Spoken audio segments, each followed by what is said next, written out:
Stefano Soldan, sindaco di Pieve di Soligo. Signor sindaco, buongiorno, benvenuto a questa intervista. Grazie a voi. Noi ci conosciamo un po' di tempo e ritengo sia per me un grande piacere, oltre che un grande onore, essere qui per Veneto Globe a intervistare uno dei sindaci che ultimamente hanno lavorato molto bene per il territorio.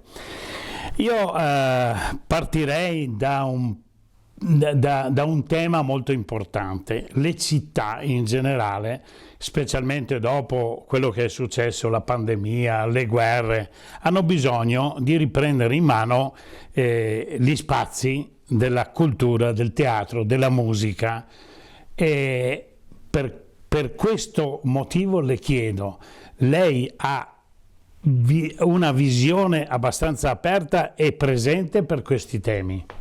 Beh, intanto grazie a lei e grazie a Veneto Globe per l'opportunità che ci date.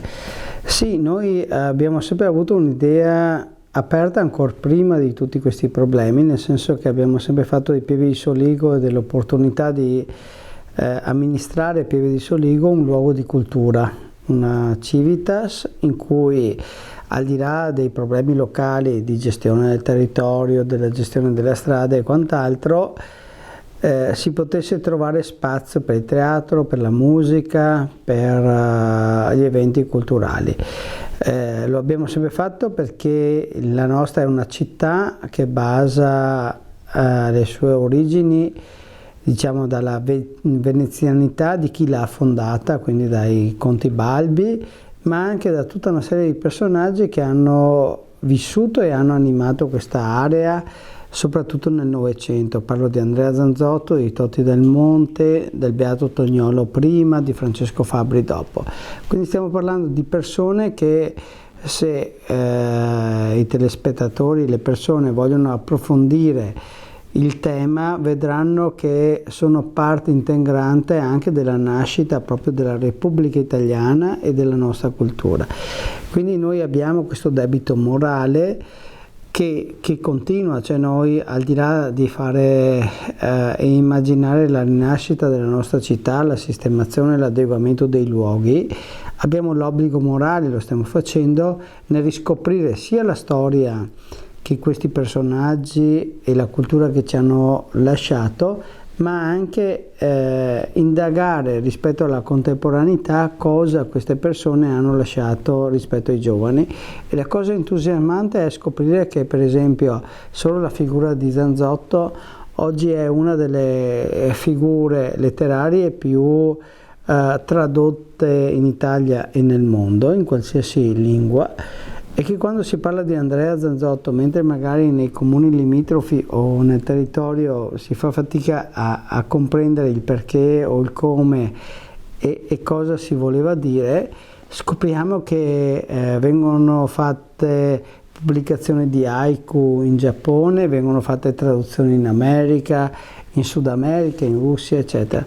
La cosa è straordinaria, vuol dire che il pensiero nato in questi pochi chilometri che vanno da Valdobbiadene a Conegliano, come lo è stato anche per Totti del Monte, sono stati dei chilometri che hanno creato un Eden, un luogo speciale di pensiero, un luogo speciale, mi permette anche di legarlo anche alla storia della nostra libertà, della nostra unità, cioè nel senso che 100 anni fa questi erano i luoghi germanici, austriaci di possedimento, cioè qui si è combattuta la battaglia per la libertà e l'unità d'Italia.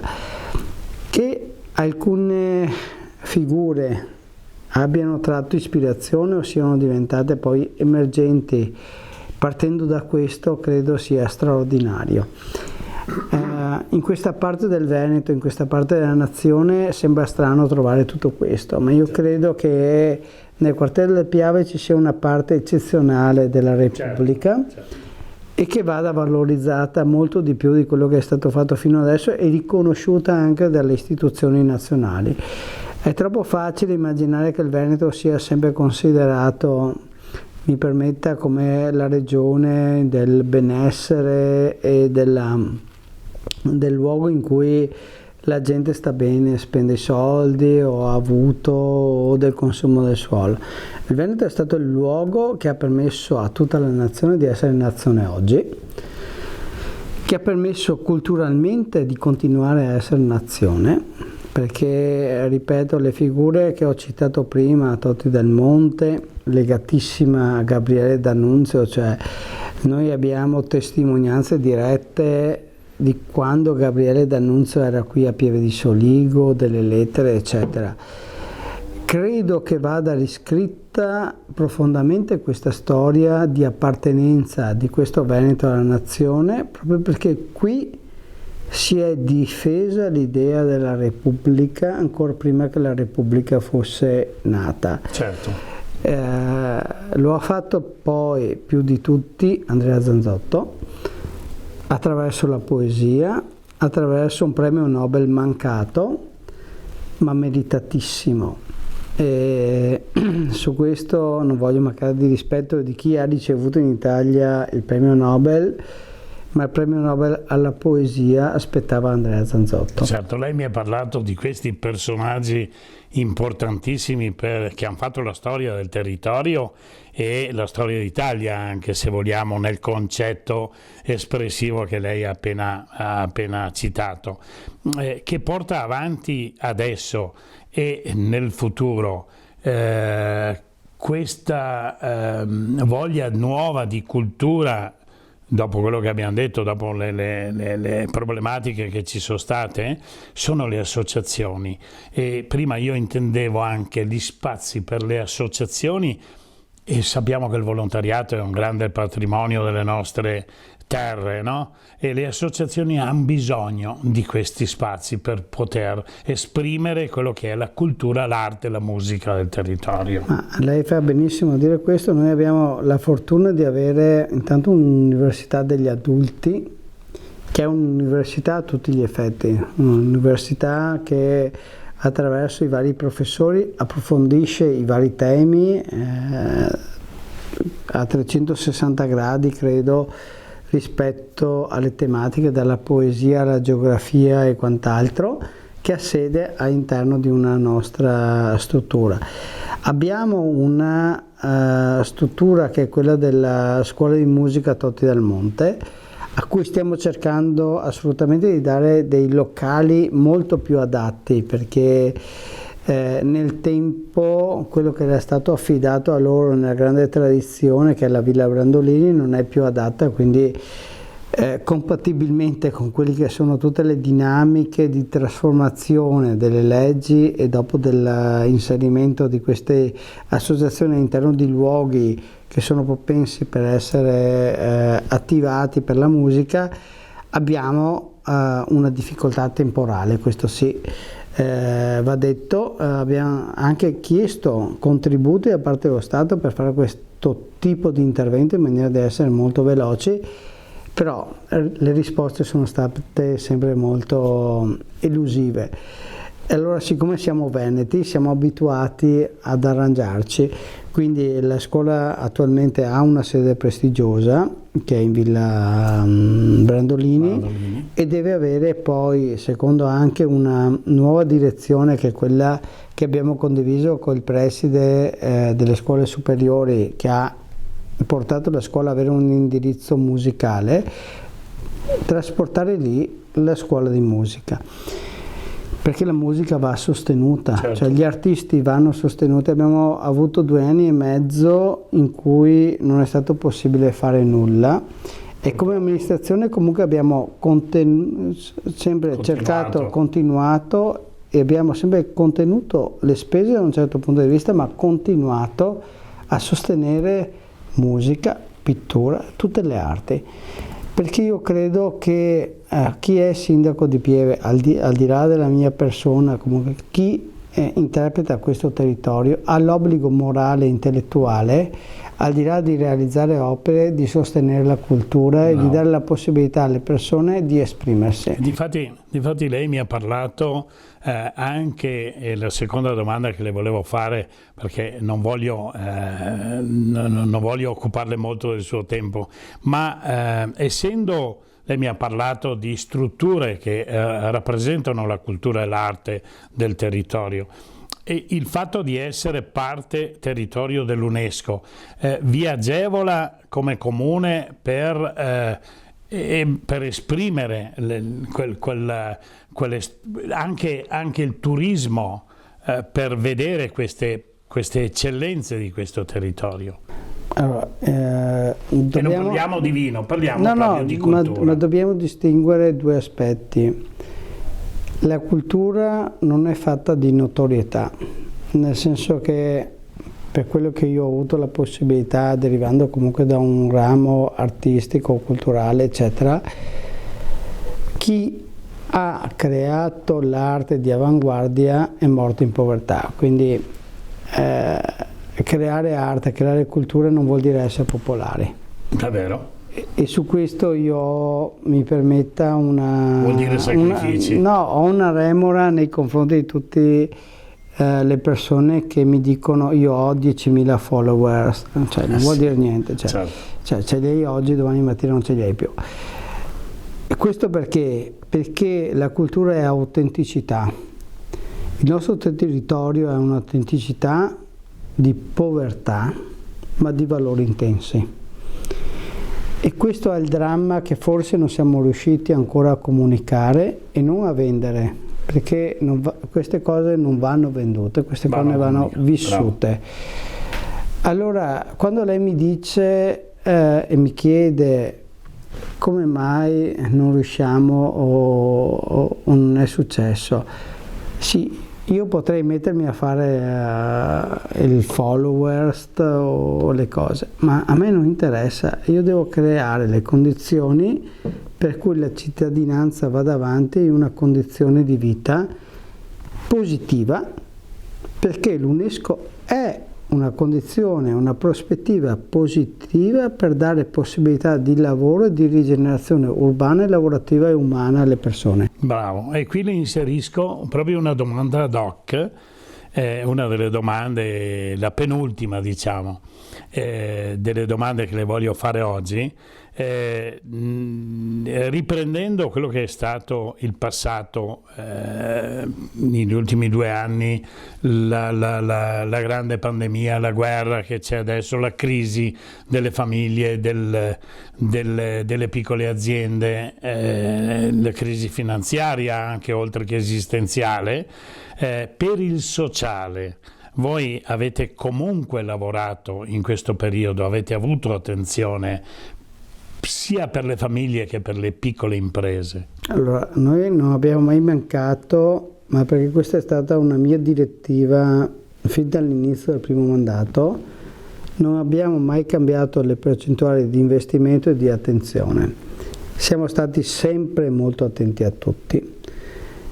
È chiaro che negli ultimi 8 anni il mondo è cambiato anche il modo di rapportarsi con la società e sarebbe un discorso molto complesso da affrontare in un minuto per capire a chi stiamo aiutando, come e perché. Io ho sempre detto aiutiamo le persone che sono parte di questa comunità senza distinzione di religione, di colore di pelle o di altro, ma per amore per un territorio.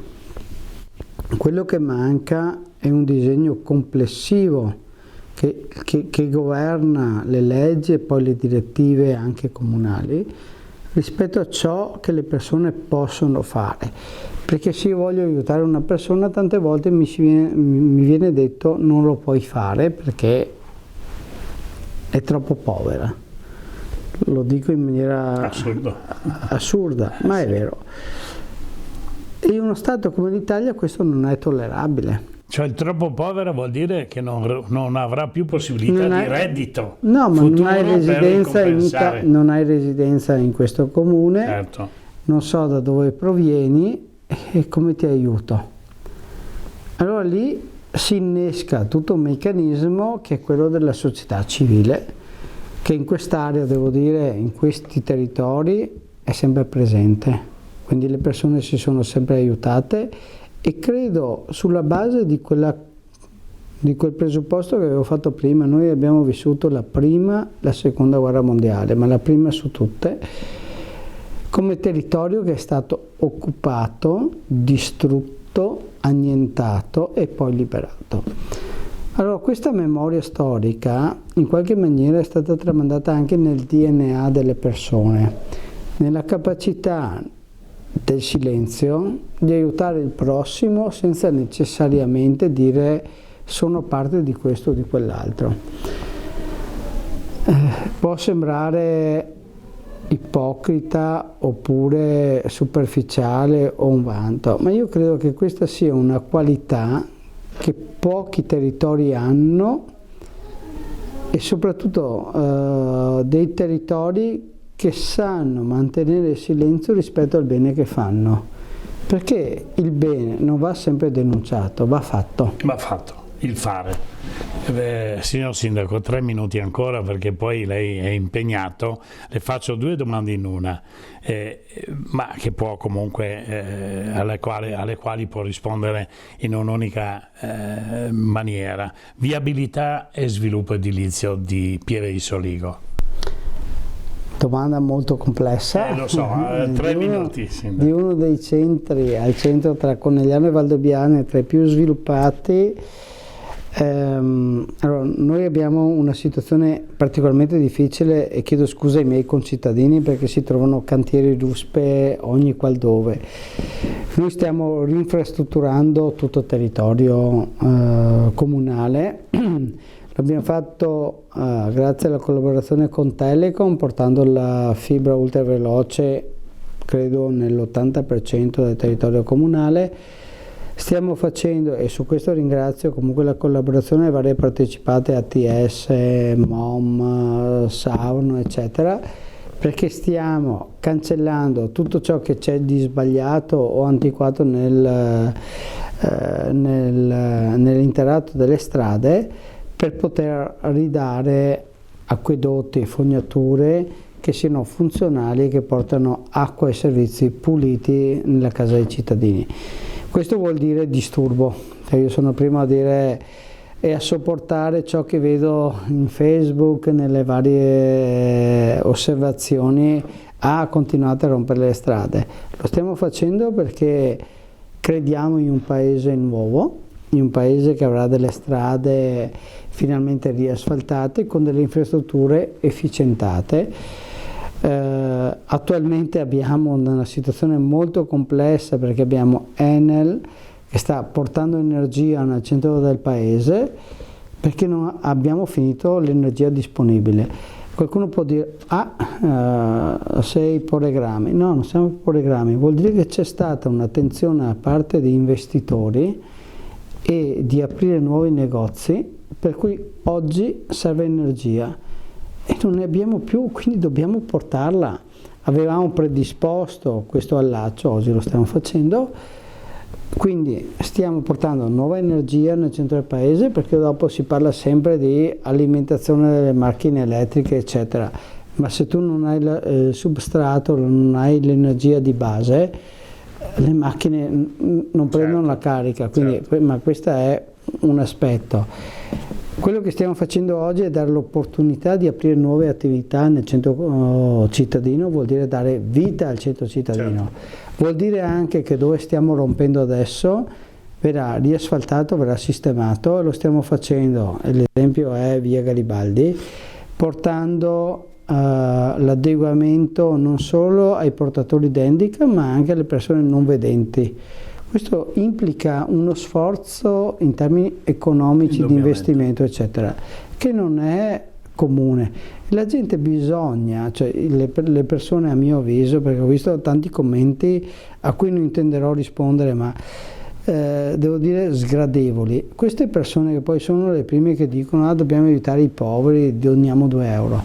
Incominciate a capire che il sacrificio di cambiare qualcosa vuol dire che per 3 mesi avete un disagio fisico nella città, perché non possiamo cambiare le città così.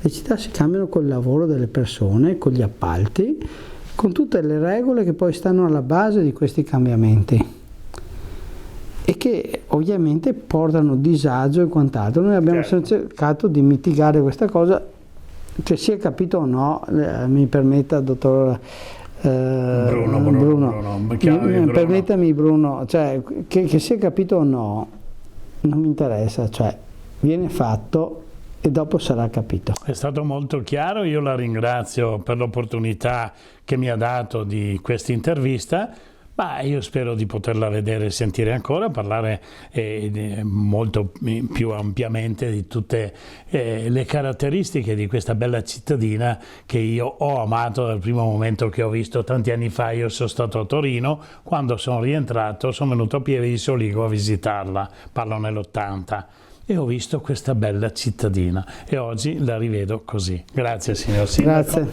Arrivederci, grazie, alla prossima. Bruno. Arrivederci a tutti, grazie.